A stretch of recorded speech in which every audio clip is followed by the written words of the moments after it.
9월 넷째 주 KMATV 뉴스 브리핑 시작하겠습니다.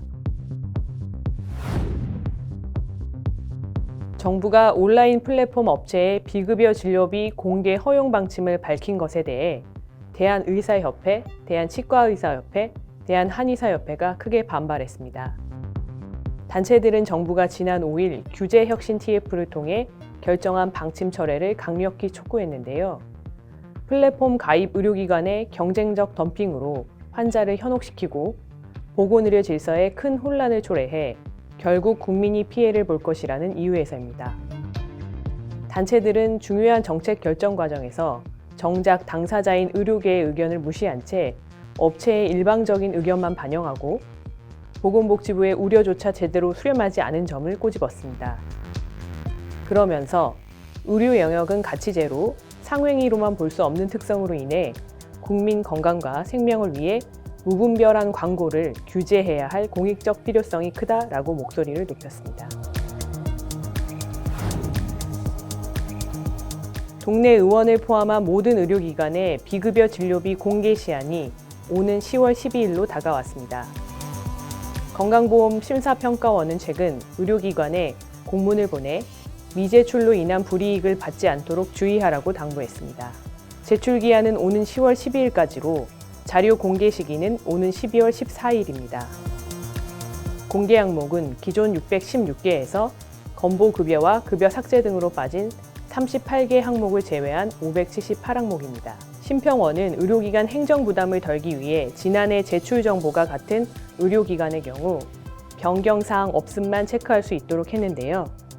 이는 대한의사협회의 지속적인 노력이 반영된 결과입니다.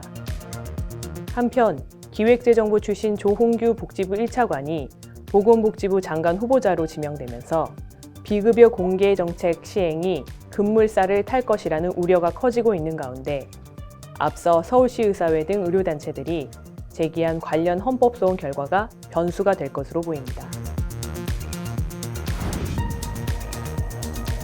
국회에서 의료인에 대한 보복범죄에 대해 가중처벌하는 방안이 추진됩니다.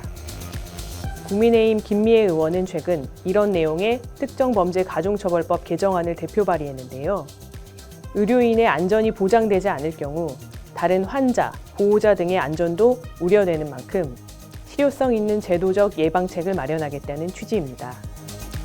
일반적인 살인, 상해, 폭행, 협박 등에 대한 처벌보다 의료인 보복 목적 범죄 처벌 하한선을 강화했는데요. 살인의 경우 무기 또는 10년 이상의 징역, 상해, 폭행, 협박 등의 죄는 1년 이상 유기징역, 상해, 폭행, 협박 등으로 사람을 사망에 이르게 한 경우 무기 또는 5년 이상의 징역에 처하도록 했습니다. 김 의원은 입법과 함께 국민의식 제고 및 의사, 환자 간 신뢰를 높이는 다양한 노력을 함께 해야 한다라고 밝혔습니다. 21대 국회에 들어서도 공공의전원과 의대 신설 관련 법안이 난립하고 있는데 필요성과 실효성에 관한 의문도 강하게 제기되고 있습니다.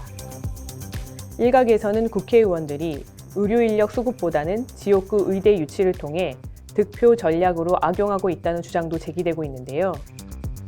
이와 관련 의료계는 지역 간 의료 격차와 의료 취약지 등 인력 부족 문제는 의사수 문제가 아니라 정부의 의사 인력 수급 정책과 지역 및 의료 취약지의 열악한 진료 환경 등으로 인한 구조적 문제에 기인하는 것이라며 의사수를 늘린다고 해서 지역 간 의료 인력 불균형 문제가 해결되지 않음을 줄기차게 지적하고 있습니다.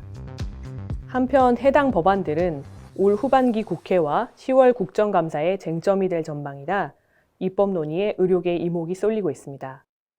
최근 의협은 공공의대 설치 시 10년 강제 의무복무 조항의 위법성과 위헌성과 관련 국회에 반대 의견서를 전달했습니다.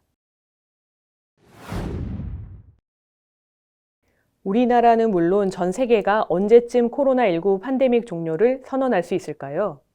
최근 세계보건기구와 전문가들이 종료 시기가 멀지 않았다는 예측을 내놓으면서 세계인의 기대감을 키우고 있습니다.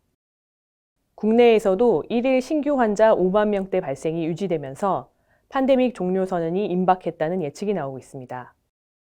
일부 국내 전문가들은 실내 노마스크 시행 의견을 내면서 결정 시기가 관건이라는 의견을 내놓고 있는데요. 정부는 신중론을 유지하고 있습니다. 정기석 국가감염병 위기대응 전문위원회 위원장은 최근 코로나 재유행 대비 방역조치 효과, 영향 분석 필요성을 강조했습니다.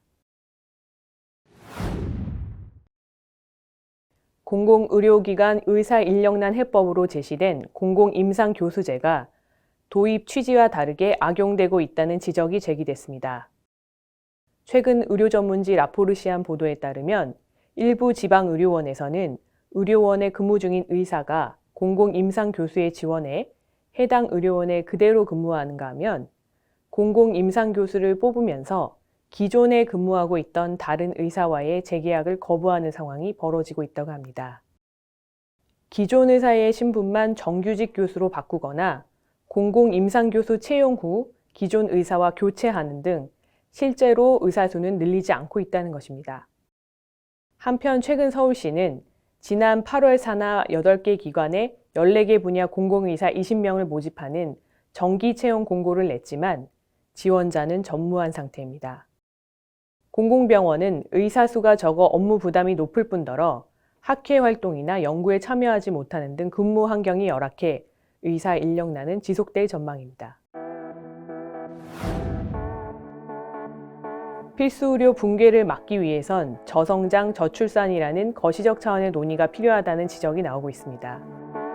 가천의대 예방의학과 정재훈 교수는 최근 자신의 SNS에 올린 글에서 우리나라는 앞으로 인구 구조의 노령화로 인해 의료 비용은 급격히 증가하지만 이를 지불할 재원 구조는 악화된다고 지적했습니다.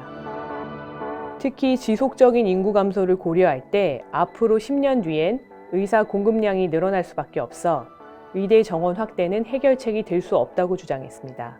오히려 의대 통폐합을 통한 교육 내실화, 전문의 수 조정 등이 보다 현실적인 정책이라는 겁니다.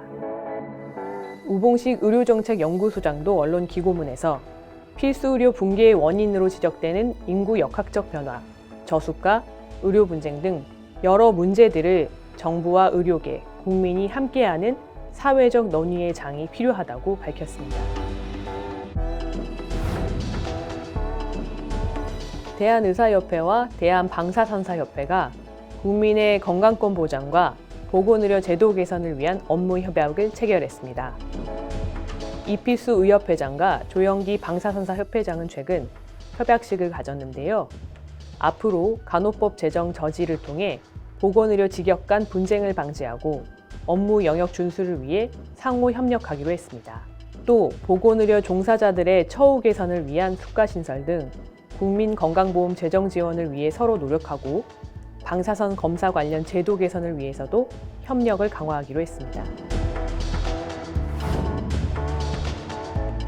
젊은 의사들이 의기투합해 비대면 진료 환경 조성을 위한 가이드라인을 구성해 주목됩니다. 비대면 진료 연구회가 그 주인공인데요. 헬스케어 스타트업, 지역의사회 임원 출신, 현장 전문가와 변호사 등 다양한 분야의 경험을 가진 구성원들이 눈길을 끕니다.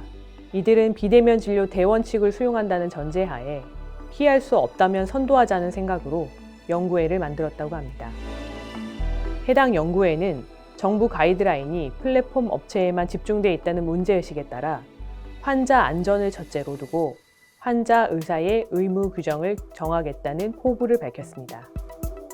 그러면서 이제는 비대면 진료에 대한 찬반 논란에서 벗어나 의료계 주도로 옳은 방향을 설정할 때라고 입을 모았습니다. 유아 및 소아 시기에 설사와 구토를 유발하는 로타바이러스 예방접종이 국가 필수 예방접종 사업에 포함될 전망입니다. 질병관리청이 최근 대한의사협회와 설명회를 가졌는데요. 내년부터 영유아 로타바이러스를 NIP에 신규로 포함시키고 백신 공급을 기존 민간 구매에서 코로나19 백신과 같이 정부가 전량 구매해 의료기관에 배포할 방침입니다. 예방접종 시행비가 관건인데요. 의료계는 일반적인 국가 예방접종 시행비보다는 높아야 한다는 입장입니다. 로타바이러스 백신은 경구용이라 영유아들에게 먹이는 것이 쉽지 않고 투약 후 구토, 장중첩증, 혈변 등 이상 증상에 대해 보호자들에게 주의보호 교육도 필수적이라 시간과 인력이 소요되기 때문입니다. 이상으로 뉴스 브리핑을 마치겠습니다. 감사합니다.